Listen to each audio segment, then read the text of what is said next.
Ini orang saking takutnya sama dunia, dia waktunya banyak tersisa buat dunia, ditinggalkan dunianya, tapi dunianya ngejar. Semakin ditinggal semakin ngejar, semakin ditinggal semakin ngejar, sampai akhirnya putus asa pergi ke salah satu ulama. Dia bilang, ya Syekh, ini duit sudah saya buang-buang, tambah banyak, tambah banyak, tambah banyak. Karena janjinya Allah, orang yang sedekah akan ditambah. Kata salah seorang syekhnya, sudahlah jangan dibuang, masih ada cara lain. Apa yang kau inginkan? Saya ingin kembali seperti dulu, lebih dekat sama Allah. Dulu saya 5 waktu di masjid, baca Quran, baca istighfar, hadir pengajian. Kalau saya punya dunia, sibuk dah saya ngurusin itu dunianya. Lebih banyak waktu saya yang tersisa.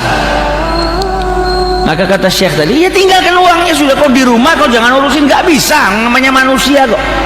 Kalau sudah bicara masalah uang, walaupun kita nggak senang, tetap aja ada waktu yang kecantol kita ngurusin. Saya kepingin buang semua harta saya, kembali seperti dulu miskin, nggak apa-apa, karena ketika saya miskin saya ngerasakan dekat sama Allah Ta'ala. Maka kata Syekh tadi apa? Udah jangan dibuang, percuma kau buang, datang lagi. Kalau kau memang benar-benar nggak kepingin diganggu, besok kau pergi sholat Jumat di Masjid Jami. Nanti di Masjid Jami itu kan kita punya sultan, kalau zaman dulu presiden, namanya sultan. Sultan kita itu sholat, maka kau sholat di sebelahnya. Selesai sholat, pukul itu kepalanya sultan. Nanti kau ditangkap sama ajudannya, dimasukkan penjara. Cuma jangan ditiru ini.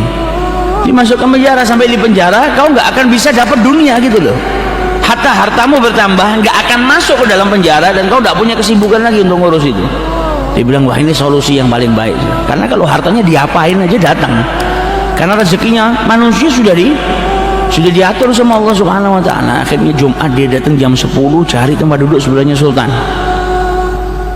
Sultannya datang, duduk, dengarkan khutbah Jumat. Selesai sholat Jumat, dipukul itu mahkotanya sultan, sampai mahkotanya jatuh.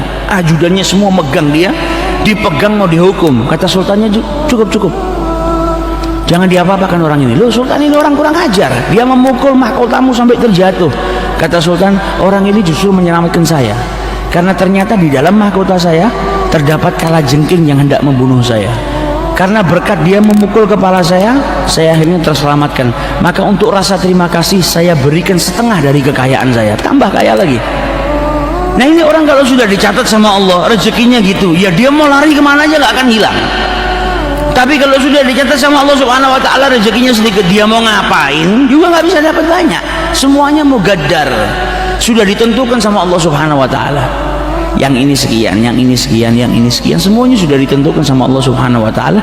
Tinggal kita mencari asbab rezeki. Ada orang yang umumnya manusia ikhtiar supaya apa? Menjemput rezekinya. Ada lagi daripada hamba-hamba Allah yang luar biasa, yang dicintai sama Allah, dia nggak perlu keluar dari rumahnya, dia nggak perlu menjemput rezekinya sudah datang ke rumahnya. Ada kualitas-kualitas yang berbeda.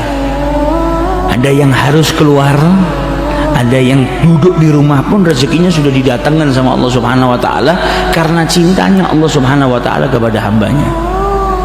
Makanya terkadang ada orang, ucapan ini kan doa. Ada orang ditanya, mau kemana? Mau keluar kerja. Ngapain? Cari rezeki. Nyari itu kan belum tentu dapat.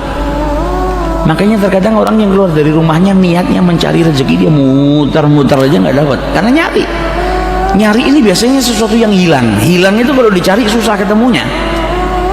Tapi ada orang-orang yang paham ucapan ada doa, mau kemana? Mau menjemput rezeki, karena dia tahu rezekinya sudah ditentukan sama Allah, saya tinggal keluar ikhtiar untuk apa? Menjemput rezeki saya.